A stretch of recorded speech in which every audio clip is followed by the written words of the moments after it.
ఇలాంటి intro video simple గా ఎలా క్రియేట్ చేసుకోవాలో చెప్తా. వీడియోని లైక్ చేసి మన పేజ్ అయితే ఫాలో అవ్వండి. ఈ వీడియో ఎడిట్ చేసుకోవాలంటే ముందు మీ దగ్గర ఈ మెటీరియల్స్ ఉండాలి. మీకు ఈ మెటీరియల్స్ కావాలంటే జస్ట్ మెటీరియల్ అని కమెంట్ చేయండి, ఏం చేస్తాం. ఫస్ట్ క్యాప్ కట్ లో మీ వీడియో ఇంపోర్ట్ చేసుకోండి. సో మీకు ఎక్కడ కావాలో అక్కడ కట్ చేసుకోండి ఇలా.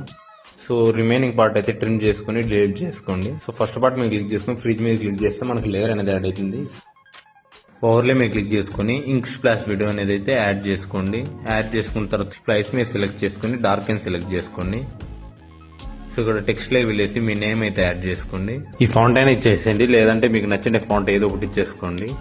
స్టైల్స్ లోకి వెళ్ళేసి కలర్ ఎల్లో ఇచ్చేసుకోండి. షాడోస్ లో వెళ్ళి బ్యాసిట్ అడ్జస్ట్ చేసుకోండి. సో నెక్స్ట్ వచ్చేసి అదే లేయర్ ని కాపీ చేసుకుని సో ఇంకొక టెక్స్ట్ అయితే యాడ్ చేసుకోండి. సో కింద ట్యాగ్ లైన్ లా సో దీనికి మీకు నచ్చిన ఫాంట్ ఇచ్చేసుకుని కలర్ వైట్ అయితే సెలెక్ట్ చేసుకోండి. స్పేసింగ్ లో వెళ్ళేసి నేను చూపించినట్టు ఇలా క్యారెక్టర్ అయితే అడ్జస్ట్ చేసుకోండి. టెక్స్ట్ మీద క్లిక్ చేసుకుని యానిమేషన్స్ లో వెళ్ళేసి షైనీ స్లైడ్ అనే యానిమేషన్ ఇవ్వండి. సో సెకండ్ లేయర్ మీద క్లిక్ చేసుకుని యానిమేషన్స్ లో వెళ్ళేసి ఫేడ్ ఇచ్చేసి ఇలా అడ్జస్ట్ చేసుకోండి. సో మళ్ళీ ఎఫెక్ట్స్ లో వెళ్ళేసి షేక్ ఎఫెక్ట్ అయితే యాడ్ చేసుకోండి. ఆబ్జెక్ట్ మీద క్లిక్ చేసుకుని ఆల్ ఇచ్చేసుకోండి. సెట్టింగ్స్ అయితే ఇలా అడ్జస్ట్ చేసుకోండి.